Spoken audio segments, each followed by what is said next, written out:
And we'd like to welcome you to another episode of The Walkthrough. We're 6 weeks into the season now, our fifth episode. Yeah, 5, 6. Yeah, I mean, somewhere around that middle range. So it's gone fast, we'll say that much. Yes, we'll be right back after this break to talk about some of their games, a big slate of them with 9 games on the schedule. We'll hand out some game balls and have the return of the Chick-fil-A Player of the Week. Somebody's getting some gift cards. Yes.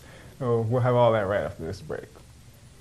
I always ask myself, would I want me to represent me? Would I want a lawyer who is prepared, who is passionate, who is capable?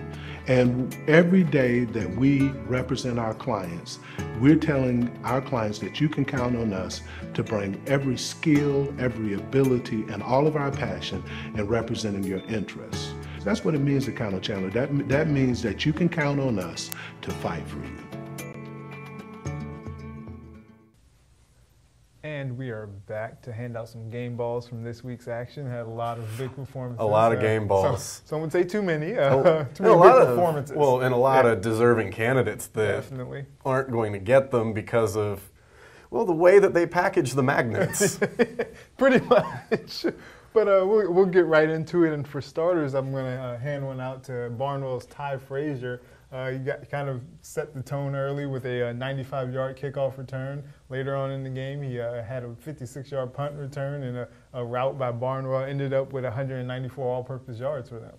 Yeah, you run 2 kicks back in one game. I mean, the least we can do is give you a game ball. And at that point, after that first kickoff, it's almost like, do we kick to him again? Yeah. Obviously chose to. And they did, and they found out. Yeah, did not go their way. So we'll take this one down to the Class A level from what I'm saying is the game of the year so far between Ridge Spring Minetta and Williston-Elko. We'll start on the Ridge Spring side, and we'll go with a couple of the members of our Standard 10 coming into the season. We'll go with Hayden and Reagan Cherry. Now, this is a game ball for each one of them, and the reason we're going to combine them here is because, well, every single one of those tackles, both of them were there. If you were listening to the PA at that game, it almost sounded like it was just one full name being given because it was Hayden Reagan Cherry on the stop every time. You get Hayden with 22 tackles, Reagan with 20. The guys were just everywhere like they usually are. And you go from their impact defensively, then you go to Collier Sullivan offensively. 3 different runs of more than 50 yards in that game, including the 60-yard touchdown run that won it. He goes for 250 yards on 16 carries, scored twice. Huge game. Not his first this season. This was his first, though, that he didn't have a bunch of long runs called back. That certainly will help you. And, he, I think in that Whitmire game, all things considered, went over 300 yards, but maybe half of them counted. This time, though, 250, he gets to keep them all. Of course, that's great for him. And I'm going to move right along to another big game featuring 2 area schools. And in this one, a defensive guy did a lot of everything, much like the Cherry brothers did. Chris Torres of North Augusta. Defense was the name of the game for them in their victory over Strom Thurmond. He finished the game with 19 tackles, had 4 tackles for loss and a sack in that game. And he was flying around to the ball, and he seemed to be everywhere as well. It's North Augusta linebackers. Yeah. It's what we're used to from those guys, especially from Torres. He's up to, I think it's 63 tackles now for the season, and he's just going to keep getting stronger. Yeah. So we'll stick actually with our Class A game of the year so far. And again, this is going to be one of those dual game ball type deals that we're giving multiple ones out here. Williston-Elko receivers. We're going with Adrian Chandler and Keyshawn Toney. Adrian Chandler, a guy who you may say he benefited from all of the attention paid to Toney because he's getting single coverage off on one side of the field and just taking advantage of it. 9 catches for 216 yards and a touchdown. And then you go over to Keyshawn Toney, who rightfully so people are thinking how many guys can we put on him to slow him down. He still ends up catching 9 balls for 107 yards and a touchdown. And then you look at his defensive impact, 4 tackles, all of those behind the line of scrimmage, 3 sacks, and a forced fumble. That's a solid game on both ends. And 9 must have been the magic number for receivers, because the next game ball I'll give out is another guy with 9 receptions. Jatonius Butler for Fox Creek had himself a big game, 9 catches. He had all three of the passing or receiving touchdowns that the team had. He had them, and he finished the game with 196 yards. So it was a big game for him. Several of our receivers almost getting to the 200-yard mark. Yeah, and in that game, Cam Mitchum goes for 248 yards passing, 196 go to Butler. Trace Rhymes of Williston-Elko went for 292 in that game, and a lot of them obviously going to those two guys. We'll take things now from maybe through the air to on the ground, and we'll give a little love to Nigel Brown of Wagner Sally. They love their offensive line play there at Wagner Sally. He graded out at 91%, 7 knockdowns, and Wagner Sally really just ran the ball so well against Blackville Hilda. Coming off of 3 weeks off, they come out crisp, they pick up a big win to open region play, and all of a sudden they're really, really looking like this could be their year to take it. That's what they were saying before the season, so we shall see. And we'll stick with Wagner Sally. A special game ball here, a special mention for Nathan Chandler, the sophomore at Wagner Sally, kind of a number 2 guy at quarterback and at linebacker, was given the opportunity against Blackville Hilda, and he just took it and ran with it. He ends up passing for 2 touchdowns, makes 8 tackles, had 2 tackles for loss. And, it's a little different when you're first pressed into action against a team like Blackville Hilda versus, a much easier opponent. But like head coach Billy Fox said, super smart football player and just great poise and presence in that offense and at linebacker. And I'm going to take it to some more running action. You talked about the offensive lineman there. Silver Bluff's Jimmy Foreman. He's used to this board. He had another big game this week. We should probably just leave his on there. We might have to. But every week it seems like he's being very efficient in running and breaking off big runs. This week he had 184 yards on 16 carries for two touchdowns. And so another big game for him. And he's still averaging something like 10.8 yards per carry this season. It's pretty insane. And on the defensive side of the ball, this guy got a special mention from the coach in the stat email. So how could you not include him? Malik McCorkle scored a touchdown for him on an interception. He also had 7 tackles, 4 tackles for loss, 2 sacks. So it was a big game for him. Yeah, and with what they've got coming up, a region opener against Saluda, some individual performances that give them something to really build on. Definitely. Well, we're going to come back, and the Chick-fil-A Player of the Week has returned. Oh, it's back. After a week off, someone's going to win some Chick-fil-A and have bragging rights for, I guess, the next week until we have another big week. Until those gift cards run out. So we'll get into that right after the break. It all started at one family night in Dumfries, Virginia. Family night is for everybody. It's a time for families to do crafts together. The kids just love going to Chick-fil-A for dinner. Being the single mom and getting everybody ready, it was tough. We would get there a little bit late, like on the tail end of it. Helen saw that I was having trouble getting them to Chick-fil-A for the family night on time and actually got it extended another hour. Noticing things like that, I never really told her how much she affected me, but she did. Love you. And we're back to kind of get to the point that everyone's been waiting for. Yeah, who's getting the Chick-fil-A? And this week, our Chick-fil-A Player of the Week is actually Collier Sullivan, who you got to watch run wild, over 200 yards and scored 2 touchdowns for the team. So very deserving, and he won the fan vote. Yeah, it was something that Ridge Spring Minetta wanted to do, was get him involved in the run game, get that going, and have a chance to knock off Williston-Elko for the first time in 12 years. They got him going. Again, 3 runs there that went over 50 yards. They get to a point where we're in a tie game, around 3 minutes left. They take over around their own 10 after Williston-Elko fumbles. And at this point, you're thinking, like, okay, how are they going to get the ball down the field that fast? For a team that's not really throwing the football a whole lot. Yeah. Well, they get it out to the 40, and Collier Sullivan just takes it in from there. You can tell he was just exhausted at that point. Just found that extra gear and got his team to a win.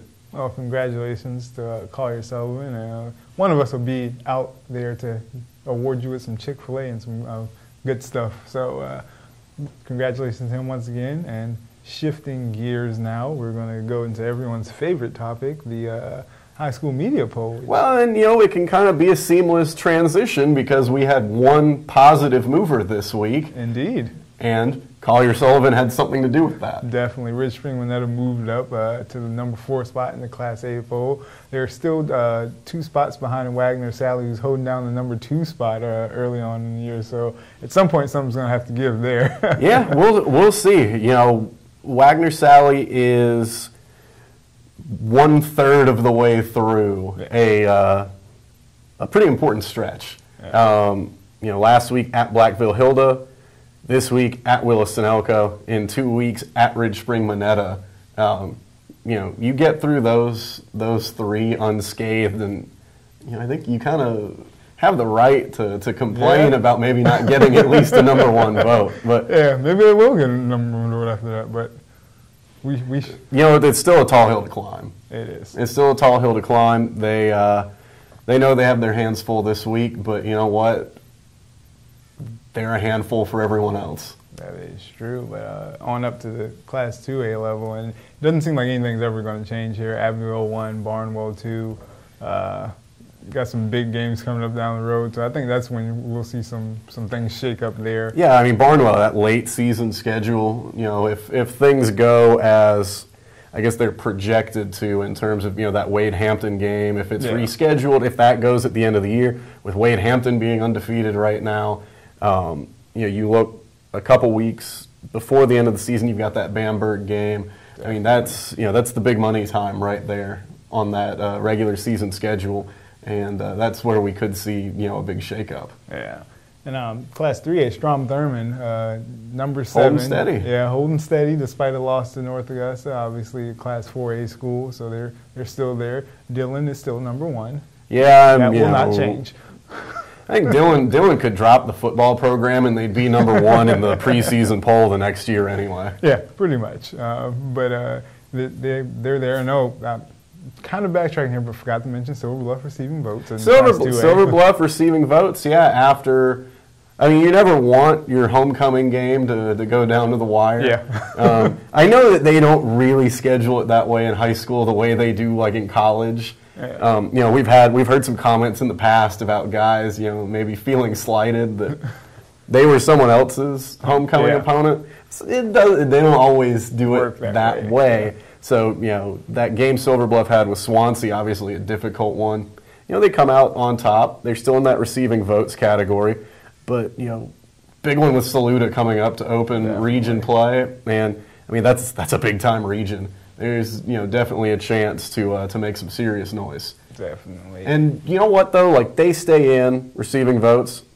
Fox Creek drops out after playing up a classification, going on the road and losing with 15 seconds to go, and they drop out. So that's a tough pill to swallow. But they're in that tough region too. They'll have a chance. They'll get a chance to get back in. They'll have a chance to get right back in, starting with 96 this week. Yeah, I think 96 is ranked 5th. That's a chance for a big win for Fox Creek. Definitely is. So we'll see how that one goes. And up at the Class 4A level, another team receiving votes, North Augusta, after their victory over Strom Thurmond. Didn't quite get in there, but they're still receiving votes. So it's a competitive 4A poll. It is. It's tough. They're in that receiving votes category. Their opponent this week, Brooklyn Casey, also in the receiving votes category. And then, a couple weeks down the road, we're talking about that South Aiken game. South Aiken could end up in that receiving votes category or ranked by that point. So, definitely competitive all throughout that top 10 and then even into the receiving votes. There's a lot of quality football teams at that level. Definitely are. And before this show, I said I wasn't going to kick it to break, but I am going to kick it to break before we go into the games. So we'll come back and talk about the slate of games right after this. Quick audible. Keep your family comfortable all year long and save money on your utility bills with a preferred client service program from Holly Heating and Air. Holly's service program includes priority service, no overtime charges, 15% off all repairs, plus a regular duct system inspection. And should you suddenly need us, we're here for you with emergency service 24/7, 365 days a year. So turn to the experts, Carrier, and the comfort pros at Holly Heating and Air. A name you know, a name you trust. Brayton Sanders. So Aiken threatens in the red zone. Hands off again to Young. Young fights through. He's in the end zone. Touchdown. Aiken High School is on the board. They're an extra point away from tying it more. Now this is Nancy Richardson. He gets outside. He's going to go. Touchdown, South Aiken. Nancy Richardson, thoroughbred territory. Let's see what Aiken can pull out of their hat. Stops and throws. He's got a man. He's open. He could score. He's tripped. He stays up. Touchdown, Aiken. 45-yard touchdown pass. And back. And here comes Sanders in the end zone. Touchdown, Aiken. They've cut it to 4. Would be. He hands it off and he gets through. That's going to get the first down, and South Aiken is going to win. And Richardson may take it to the house. Touchdown as he puts up the quiet symbol to the student section. We're back. Obviously, a big slate of games this week, and the most important one for many of our viewers will be the Aiken-South Aiken rivalry game that's coming up this Friday night at our game of the week. It's also homecoming because homecoming ended up getting moved, so it should be a fun time over at Aiken High. It's going to be a festive night over at Haygood Stadium. You know, tons of people going to be there. Just the spirit of the rivalry and just the excitement of being able to play football again. These guys have been off for a while. We talked about this with the Class A guys last week. You know, Aiken and South Aiken both, they've been on quite the break, and it'll just be refreshing for them to be back on the field. Definitely, and one of the big storylines of this season so far has been Corey Wallace, one of the area's best passers so far. One of the state's leading passers. He's been throwing it all over the field and finding success in the passing game. So I imagine that's going to be another big thing that they try to do this week. But some stout defense that he's going to be going up against. Well, right, and you know we talked about coming into the season with South Aiken, just with their youth, that some of that was in the defensive backfield. So how do you potentially balance that? By putting pressure on the quarterback. Yeah. And you look at South Aiken's defensive line, that's such a strong unit. Guys that, I mean, that's, you know, where your veteran leadership is on that defense. And those guys in the secondary, by the way, have been gaining that experience. And, I mean, they've been making big plays. You know, you've got some guys that were guys they brought over from the basketball program, you know, and some young guys mixed in there as well. And they've been playing well. I mean, everyone on that defense, it seems like, has been getting better. And so, you know, the Aiken offense, either, you know, they'll have to get the run game going at some point just for some kind of balance, or they're going to have to find a way to just get that ball out of there quick. Yeah, that will be a big hurdle for them on the offensive side. On the defensive side, they've been trying to figure out ways to stop the run game, and I think South Aiken comes in and they may have found something new in the run game, so it might be a little bit interesting on that side as well. Yeah, you know, and another thing though that we'll go back to, since, you know, mentioning the Class A programs and what they had to deal with, it was shaking off rust. We'll see that just with offensive execution. We'll see that with, you know, just kind of the little things, because, I mean, these guys haven't seen live action in 2-3 weeks, and you may see one of them come out really rusty. One may look like they didn't even take a day off. Yeah. We'll see what happens when they get on the field, because until then we have no idea how they'll respond. Definitely. But elsewhere in Class 4A football in our area, you have a big region match for Brooklyn, Casey, and North Augusta as well. Yeah, and, you know, a welcome to the region, I guess, for Brooklyn, Casey. Yeah. I guess we kind of knew them before from when they played in the region in 3A with Aiken and Midland Valley, but a new matchup really for North Augusta. It's been since, I think it's 1995. Since these teams last played, sometime, you know, around then. North Augusta so good defensively. Yeah. I mean, just so good defensively. And facing an offense that just put up 455 through the air last week. So, something's got to give. But in watching North Augusta last week against Strom Thurmond, another offense that had come in pretty much doing what they wanted outside of one game, and North Augusta was just all over them.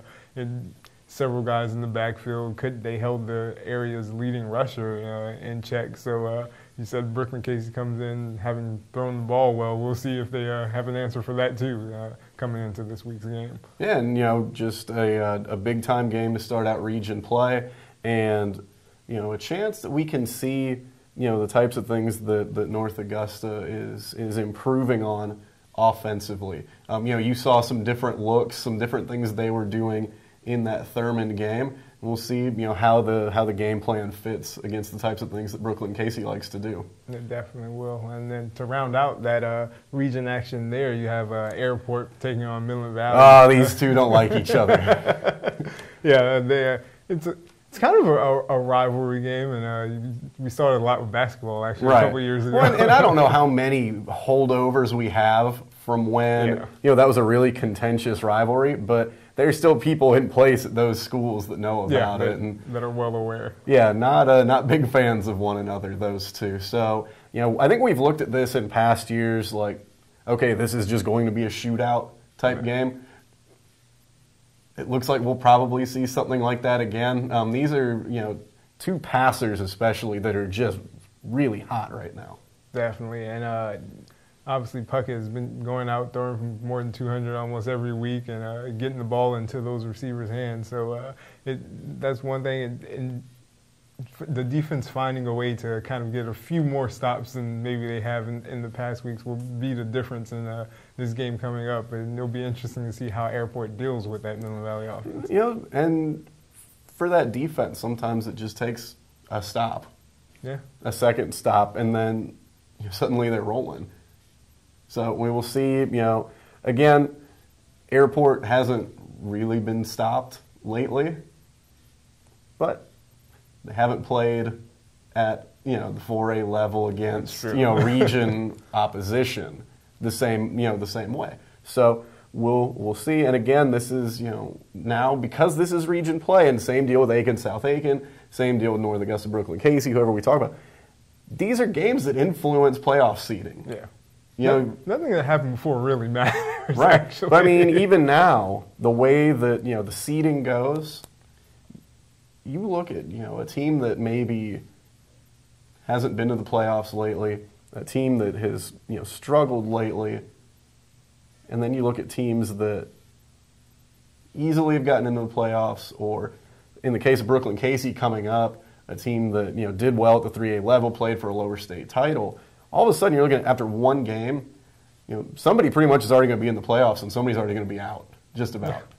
Pretty much in a couple of those regions. Yeah, it's wild how it works, but now we're really to the point where we're not messing around anymore. Basically, and moving right along to the 3A level, Strom Thurmond looking to bounce back from that North Augusta loss and going to travel down to take on Edisto in a big region game for them, opening up region play. And again, all that stuff that happened before doesn't matter.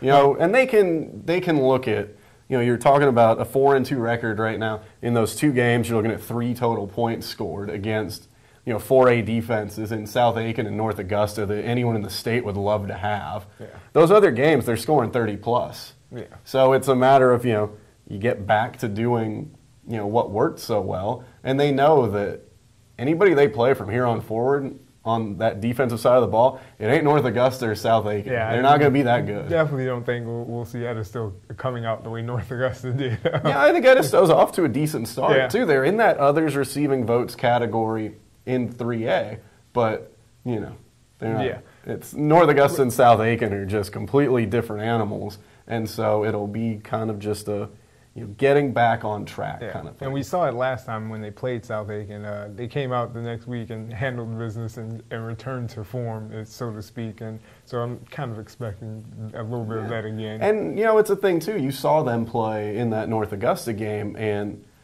maybe a little deceiving, just that margin of victory, perhaps. Oh, definitely. Because it sounded like, that Strom Thurmond defense played really well. Yes, they got overshadowed by the North Augusta defense, but the Strom Thurmond defense was really good also. And if not for a couple things that went wrong in like a brief span there, that could be a different game. A little bit of momentum things. Strom Thurmond dropped the wide open touchdown pass, settled for field goal, next kickoff gets run back, and now it's 14-3 instead of 7-7. So little things like that. And so going into this week, I think they'll correct some of those things, and we'll probably see the normal Strom Thurmond out there on the field. Maybe as a memo to everyone who's going to play North Augusta for the rest of the year, if you don't cash in at a particular point, make sure the ball gets nowhere near Isaac Johnson right after that, because, it's what, twice now this season that we have seen him, step up in one of those situations with, an explosive long touchdown play that has completely changed momentum. Yeah, he did it against Grovetown with an interception, did this past week with the kickoff return. So, yeah, probably maybe stay away from him. Yeah, stay away from your opponent. Nothing but trouble. But at the 2A level, Allendale Fairfax will take on Barnwell, and it's tough. Just thinking of Allendale Fairfax, they have had about as bad of luck as you can possibly have this season. Blackville Hilda goes and drives for a touchdown on them with a couple minutes to go to beat them by 3. They nearly come back against Williston-Elko and lose by 8. Then they go and they lose by a point at Eau Claire. Yeah. This is a team that they're big and physical up front. They run the triple option. So with the athletes they have, the potential is always there that somebody's going to break one. But, a lot of young kids, they were just beside themselves on the field after that Williston-Elko loss. I can't imagine after the Eau Claire game, and I hate to break it to them, but it's not getting any easier this week. Yeah, listening to all those close calls that you mentioned. Barnwell's not been handing a whole lot of those out. One of those things, something that's going to be missing this week is kind of the level of opponent that they will be playing will be much different from those other teams listed, because Barnwell is certainly looking like a buzzsaw at this point. They're unstoppable at this point. No matter what level they're playing, they've beaten teams at different levels, winning against a 4A team this past week in Midland Valley. So I think it's going to be a long day for Allendale Fairfax. I think it will be, and maybe they'll just be spared the heartache at the end of it. Maybe. And Allendale Fairfax in that game against Williston-Elko, that was, Keyshawn Toney's return that opened things up in the passing game for Williston-Elko. And Trace Rhymes had a big game against them. Keep an eye on Craig Pender. He's a guy at Barnwell who we're talking about every week is going like 13 for 15 passing. Yeah. As efficient as can be. If he gets things going, don't kick it to Ty Frazier. Yeah. Watch out in the run game. Don't let Dalion Creech run wild on you. Brandon Harvey came alive in the last game as well. Right. So it's Brandon Harvey. Weapons. Good luck, Allendale Fairfax. I'm sorry. Yes, good luck. And other 2A action, you have Saluda taking on Silver Bluff. We alluded or mentioned it earlier. Yeah, it's a really big game. Really big game. I think, as you spoke about them receiving votes, this could be one of those games that propels them to that. I think so. I think Saluda's ranked 9th right now, if I remember correctly. Really took a tough loss this past week to Southside Christian. That game kind of got away from them in a quick span there where, it goes from close to 30-10. Yeah. They lose that one 30-17. It's that Silver Bluff defense, the Silver Bluff run game, that quarterback in Jamal Washington.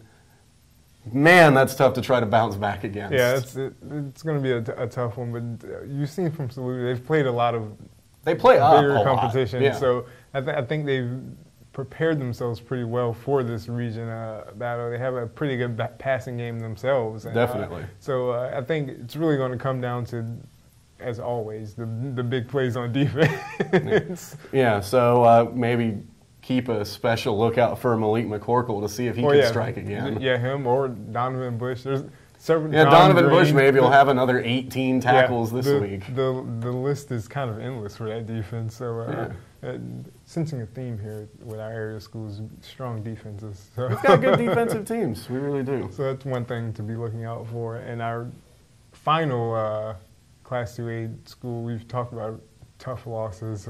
Man. Fox Creek will be looking to bounce back from a really tough one. Thought they had it. And, well, you know, it's the way that plays out late. You know, Fox Creek is driving. That drive, I mean, this is, final minute kind of stuff. Yeah. This is the territory you're in.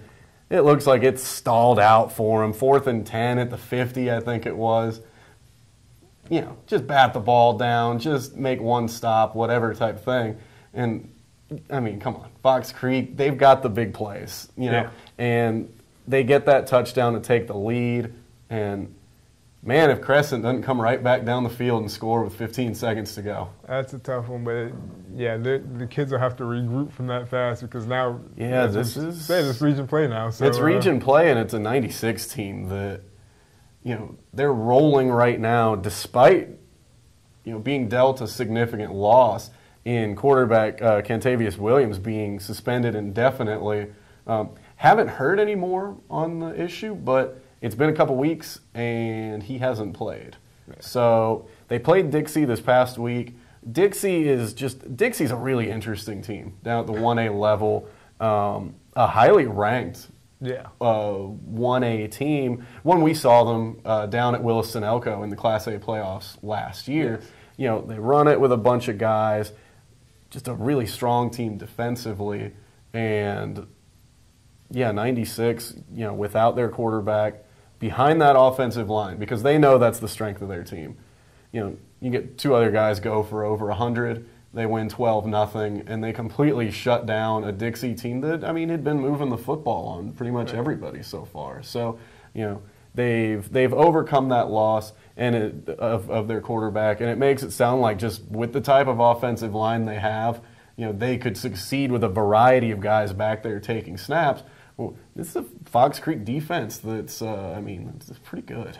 Yeah, they have been big hits in the game we went to, the McCormick game. That was our game of the week.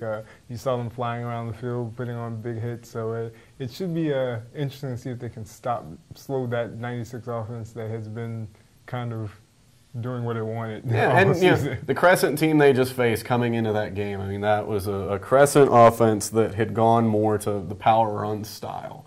So if nothing else, there's practice against a big physical offensive line to where it's not, they're going from, facing a 5-wide shotgun team to a wing T type thing.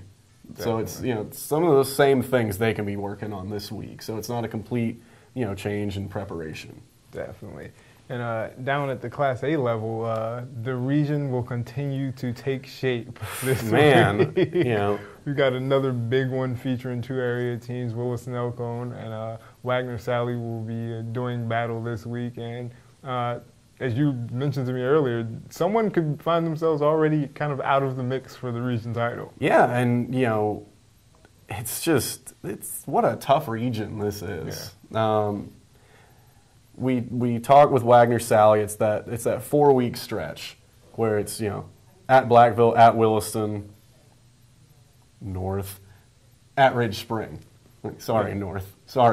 But big stretch. Well, they got through the first part of that pretty well. Yeah. Now they're facing a Williston-Elko team that is shorthanded. Yeah. That is coming off a loss. That is still so dangerous because the way Williston-Elko is getting it done now is in the passing game. And they're doing it in a way that no one else at that level really is doing, so it's hard to prepare for.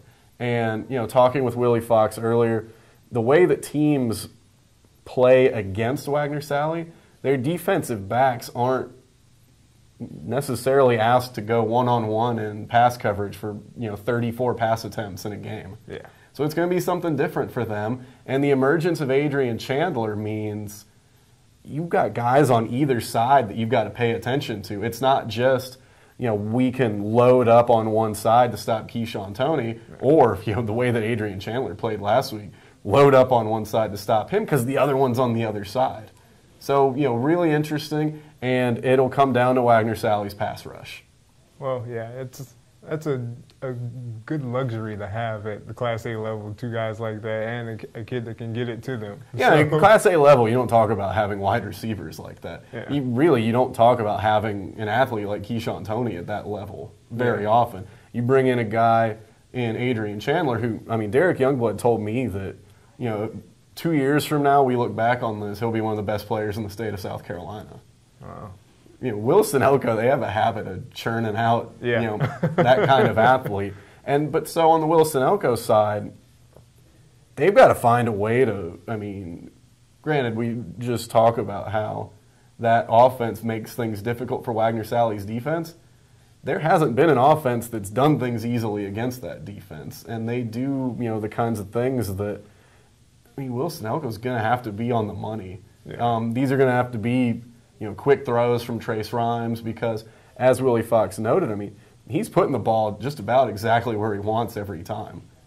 So, he's going to see some pressure that he hasn't seen, and it's going to be, up to him to get the ball out quickly. They're going to try to get the run game going. They always do. Yeah. We'll see what, Jarius Tobin and Kendall Brown and those guys can do in the run game. There's a lot on the line here, especially for Williston Elko, because if you consider, who we're looking at as the favorites in that region, the way that it's going, I don't think they can afford to start 0-2. Yeah, I don't see it if they do. There's not enough. I don't think there's enough schedule-wise for the other teams to slip up. If that were the case. And they play with that expectation every year that it's their region. They're always expected to be region champions. 95% of the time they come through with that. They hear about it from everyone who used to play there, from everyone who's around the fence at the games. Yeah. Because that's Williston Elko football. And the way, from talking to Kenny Lipsey after Ridge Spring Minetta beat them last week, Williston Elko is like the measuring stick. From talking with Willie Fox about the game coming up, it's still Williston Elko. And that program right now is getting more out of 16 or 17 guys than bigger programs will get out of 40. Well, it will be interesting to see how that... it's going to be a great game. Yeah, and the rest of the year in that region is going to be great. Right. Obviously, last week, that's game of the year to this point between Williston Elko and Ridge Spring Minetta. Wagner Sally Williston Elko is going to be great. Yeah, expecting another good one. Obviously, the team that is kind of now in the driver's seat a little bit. So hey, this is a first place game coming up right here. Is Wagner or Ridge Spring Minetta is taking on Denmark Olar. Both of them 1-0 in the region. That's what's important, and we talk about it every year. The winner of that region's got to be undefeated. Yes. To be fair, Williston Elko is the cause of that because they've always gone undefeated in the region. But still, you got to go undefeated to win that region. Well, somebody's getting knocked from that perch Friday night in this game because Denmark Olar's 1-0, having gone and roughed up north. So, new situation there at Denmark Olar. They're doing things, a little better than they used to. They're off to a good start, but this is a Ridge Spring Minetta team that, they're playing with a lot of confidence right now. Obviously coming back to the Class A level 3 weeks ago with that, 32-point win over Whitmire, then taking all of that time off, then coming out, refreshed and really they didn't miss a beat, really. Yeah. They come out, they beat Williston Elko for the first time in 12 years. Those guys are flying high right now. Yeah, I think they're going to be going in with all the momentum. And you're looking at a team, so many guys came back from, a team last year that played for an upper state title. There are guys on that roster who played for an upper state title 2 years before that. These guys have been in so many big games, even just in that playoff run last year. In the third round game, I guess it was, against Louisville. That was a huge game. You know, they've played in these big ones before. They have that big game experience, and you know, at this point, whether you know they're being looked at as, oh, they're the favorite, they can't slip up, whatever, however that's presented to them, you know, they've got that kind of big game experience that, you know, that kind of thing's not gonna, you know, affect them. I think we'll find out how real Denmark Olar is this week. Yeah, we'll see. You know, I think it was like a 48-16 win or something like that over North in the opener. You know, North has handed out or has given away a lot of, you know, big wins over the last several years. So you can't always take a ton out of that, but it's still starting region play with a win. Definitely. Yeah. So a win's a win. A win. I mean, a win's a win when you've got to win them all. Definitely. I think one of my favorites that I get from Brian Thomas over at North Augusta is you can't win them all if you don't win the first one. Oh, that is true. So, you know, 1-0 for now, Denmark Olar. The North defense is not Ridge Spring Monetta's defense. And I know North has had some athletes in the past.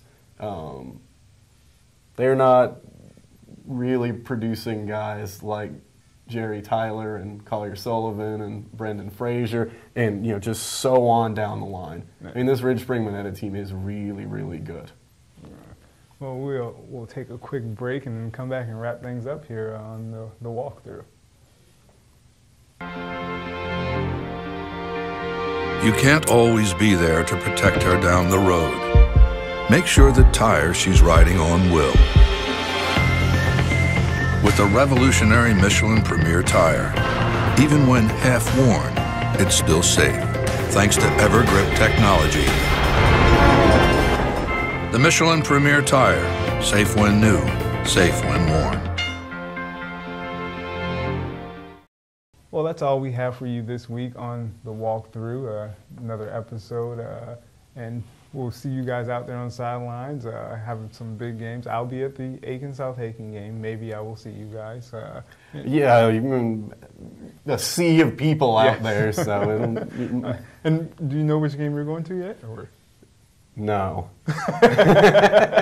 We have too many good options. Obviously, we've gotten to this point after having talked about them for so long.